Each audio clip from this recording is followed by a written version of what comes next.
sioni kama inawezekana. Inaweza fanyika. Unajiuliza haya maswali. Really? Inaweza fanyika. Ai. Unajiuliza, nimejaribu, nimeshindwa, inawezekanaje? Na ukianza kuona mtu anauliza maswali kama yale, ni kwamba ameanza kufika mwisho, ameanza kukata tamaa, ameanza kuona nikana kwamba hakuna mlango ambao unaweza kufunguka. Amefika katika hali ni kama ya kushindwa. Inawezekana. Nimejaribu, watu wengi wanaweza kunisaidia na waje nisaidia mpaka hapa. Nimejaribu na mbinu zangu na nguvu zangu, yote yameangukia patupu. Is it possible? Can it happen? Can I get out of here? Inawezekana nitoke mahali hapa. Hili ni swali watu wakiwa katika Biblia waliuliza wakati mmoja, na ni swali ama maswali ambayo wengi wanauliza hata kwa wakati wa sasa. Na hata inawezekana kwamba mmoja wetu hapa ama katika hiyo hali. Is it ever going to happen? Itawezekana kweli? Kunaweza kuwa na mabadiliko. Naweza kuondoka katika condition hii. Hayo ndio maswali ambayo tunayaona katika hii somo la Ezekiel 37 from verses 1 to 4. Na wakati huyu alipokuwa anaandika hili, nataka msikie, wakati huu wana wa Israeli walikuwa uhamishoni katika Babiloni. Na wale ambao wamekuwa naongea somo hili wakati mwingi huwa tujui kwamba hata wakati anaongea juu ya mifupa mikavu, kwa hakika alikuwa anaongea juu ya watu ambao walikuwa wamefika mwisho wa maisha yao, na mwisho wa ile condition walikuwa nayo, kwamba waliona kwamba hakuna tumaini lingine, ni kama wamekufa, ni kama hali yamebadilika kabisa. Na mateso yalikuwa ni mengi, kilio kilikuwa ni kubwa sana. Ni watu walikuwa ni kama wameangamia, ni kama wamekufa. Na hao watu walikuwa ni wengi. Kuna wengine siku ya leo wako katika hiyo hali. Wengine hapa inawezekana tumefikapo, hakuna kazi, hakuna hii, biashara zimeanguka, familia ndiyo hiyo, tumaini ya kesho haionekani, ni kama kwamba tunaishi lakini tumekufa. Ndiyo swali inauliza, is it possible? Can it happen? Can things turn around? Is it possible? Haya, sasa ukiangalia katika Ezekiel chapter 1, chapter 37 and verses number 1, tupatie verses number 1, na hiyo tutaenda kuiona kwa haraka, halafu tutaenda kuimba ule wimbo ulifundisha wa Kiingereza.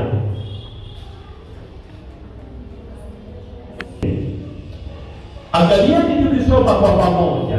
Yule ambaye alikuwa ananisaidia kusoma kwa mbali, akuje tu. Ningetaka tusome kwa pamoja na uanze kuona vile ilivyo hapa, na uweze kuweka katika hali yako. Yes, there. Amen. Ezekiel chapter 37 verse 1. Want to read? The hand of the Lord came upon me and brought me out in the spirit of the Lord, and it was full of bones. Okay. Sasa nataka muangalie hapa, na tunauliza yale maswali ambayo watu wengi wanauliza wakiwa katika hali kama hii. Ni sawa. Na nikawapatia background, hii inaongea juu ya wana wa Israeli ambao walikuwa wamepelekwa uhamishoni mahali ama nchi ambayo inaitwa Babiloni. Na katika uhamisho ni ile hali ambayo unaweza sema extreme, kwa sababu hapa ni slavery and more than slavery. Chakula hakuna, kazi hakuna, maisha watu wanatenganishwa, mke na mwana wanakaa mbalimbali. The worst environment you can ever think about. Umesikia, unaona hiyo picha, si ndio? Na sasa katika hiyo hali, na kama hao watu wa Mungu wameuliza haya maswali mengi hivyo, ndio Biblia inasema kwamba katika haya maswali na katika hiyo condition na katika hayo mateso na katika hiyo hali, ndio sasa Mungu anasimama.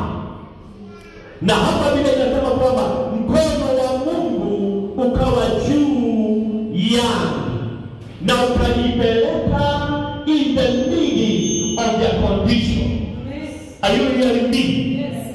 What does it mean? Mkono wa Mungu ukanichukua. Huyu ni nabii sasa. Ukanipeleka mimi katika condition nini? Katika hali yako. Katikati ya hali yao. What does that mean? Huyo ndio inaanza kusema na kunena na hali yako. Inamaanisha namba ya kwanza hivi: Mungu hahitaji hata wakati mwingine kuelewa. Anajua hali yako, hata katikati ya hali yako yeye anaijua. Lile swali ambalo umekuwa nalo ndani ya moyo wako, kuna mtu anaelewa, kuna mtu anajua, kuna mtu anafahamu. Ninaweza elewa hali yangu. Haleluya. Sasa jibu ni kwamba Jehova anaelewa na anaijua na anaweza kutenda kitu. Praise the Lord. Hiyo ataweza kumchukua akamweka katikati ya ile hali na kile kilio na yale mateso. Kumaanisha Mungu anaelewa. Mungu anajua. Mungu anaona. Na Mungu anajua hali yako. Praise the name of the Lord. Namba ya pili, yeye haoni tu na haelewi, na sio kwamba haelewi tu, bali anaanza kuchukua hatua. Ana mpango, anaelewa na ana plani ya maisha yako na hiyo hali ambayo uko ndani yako. Praise the name of the Lord. Nitataka kupatie John chapter 5 and verses number 17. By the way, ndio zangu zilipotea. Kwa hivyo hata baadhi huwa ninaangalia tunakuona kama ndio ilipotea mahali. So nataka tuangalie John, tulete hiyo John ione kama ndio hiyo. Angalie, anaelewa, anajua hiyo shida iko wapi. Are you listening to me? Na yeye sasa anatafuta katikati ya hiyo shida. Sio pendwa. Sasa nataka uangalie namba ya pili, sio kujua na kuelewa. Ako concerned. Anataka kuhusika. Na kwa sababu anataka kuhusika, ameanza kufanya kazi. Ana mpango ya vile hiyo shida inaweza tatuliwa. Na vile anaweza kukufikia. Asiondoe. Katika jina la Yesu. Hebu tusome kwa pamoja hii. Amen. John chapter 5 verse number 17. Want to read? But Jesus answered them. He's not only concerned now, right now, he's at work for you. In your situation and for where you are at. He's doing something right now. In the name of Jesus Christ. Sisi kama umepata hiyo. Sasa hivi anatenda kazi na anaanza kuwa na mpangilio wa hiyo mahali ulioko yuko ndani yake. Are you hearing me? And this is why Jeremiah 29 verse 11 say, I have a plan for you. I have an agenda for you. To take you out of where you are into a greater future where you shall be a blessed pastor. Where you shall have a good end. Praise the name of the Lord. Somebody say hallelujah. Hallelujah. Umesikia vile tumesema? Yes. Sasa tumeona anajua. Anaelewa stadi ya shida hiyo. Na hata mahali hiyo shida iko. Na hata tayari kukuja. Lakini jambo la pili ni kwamba already ameanza kufanya kazi. He is at work right now. Nataka nikuulize hivi, nani yako hapa na anaweza kuwa hapo katika hali kama hiyo sasa hivi? No, you are not alone. Kuna mtu ambaye anakujali, anahusika na ameanzia mpango. Na huo mpango ni gani? Jeremiah 21:29-11. For I know the Lord that I think towards you, says the Lord, not of peace and not of evil, to give you a future and a hope. That's it, inasema mpango. Uende hapo. Kuna hiyo ingine. Si ndio wapendwa? Tumeona hapo. Na sasa Biblia inasema hivi.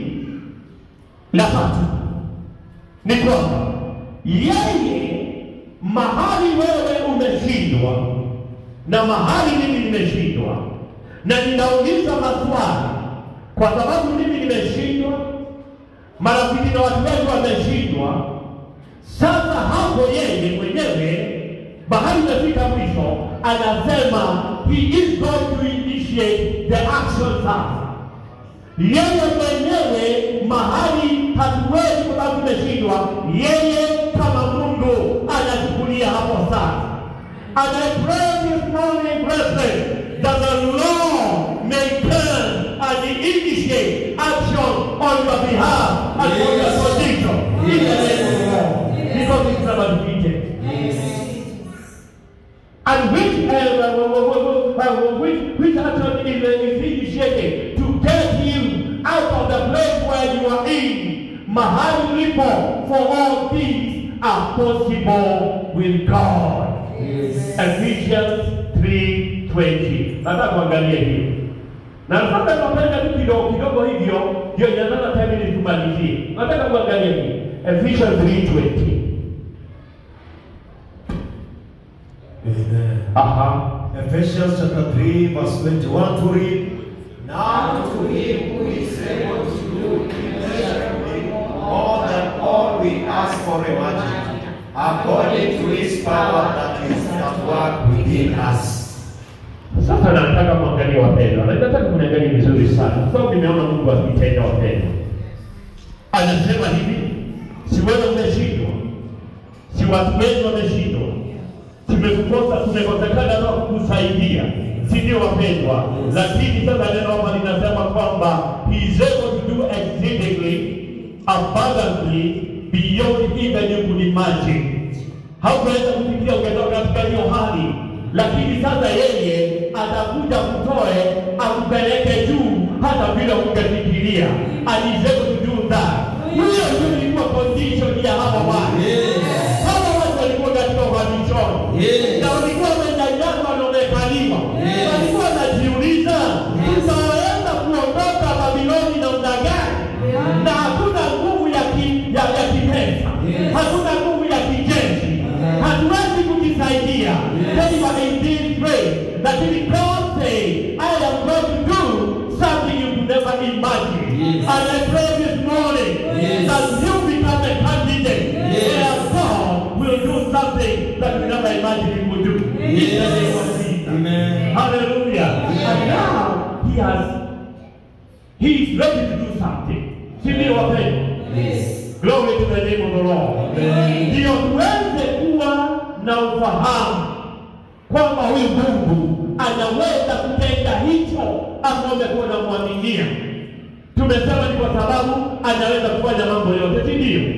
Na katika Luka 1:37 inasema kwamba what is impossible with man, it is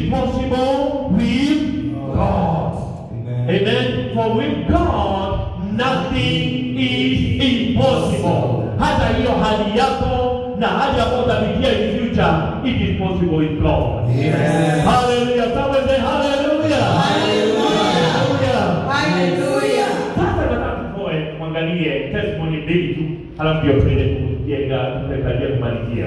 Nataka uende katika Psalms 40 and verses number 1 up to 2. Tupatie Psalms 40 verses 1 and 2. Nataka tuangalie, nataka tuone wapendwa, angalie. Nataka tuangalie sio mambo tunaambiwa, lakini tuone testimony ya watu ambao walikuwa mwanamke, mwanaume kama wewe, aliyekuwa na damu na nyama kama wewe. Ile shuhuda anaongea juu ya huyu Mungu akiwa katika hali yake ya kushindwa. Hebu tusome hiyo. Amen. Psalms 40 verse 1 to read.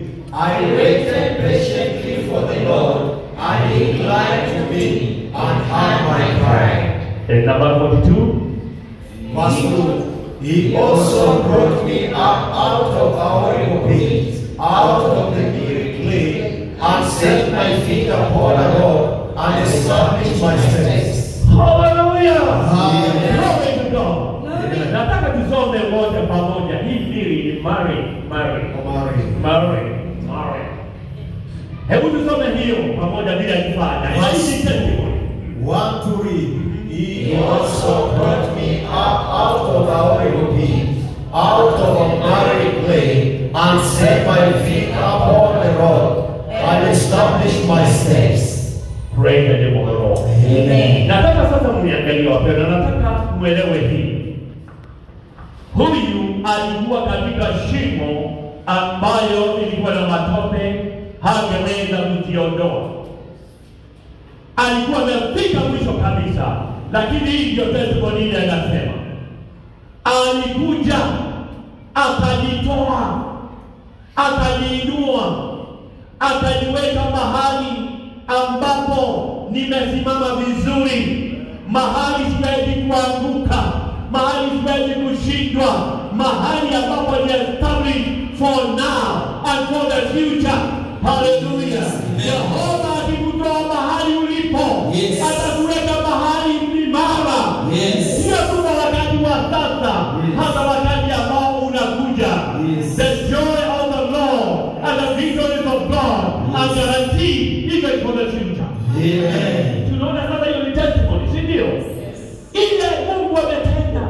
Twende testimony ya mwisho katika Psalm 24 from verses number 1 to 4.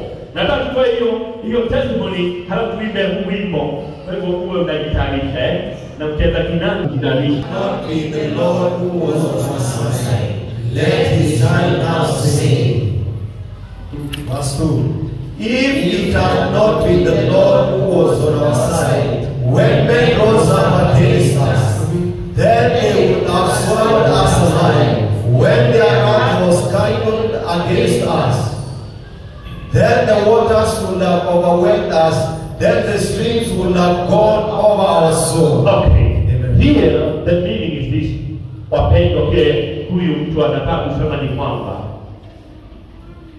haya mambo yote yalikuwa ya msidi na ya kumalize, lakini tu for the reason Jehova alikuwa na yeye, ndio mambo yote yakapinduka na kaanza kutendeka kwa wema wake. Kwa sababu Jehova alikuwa upande wake.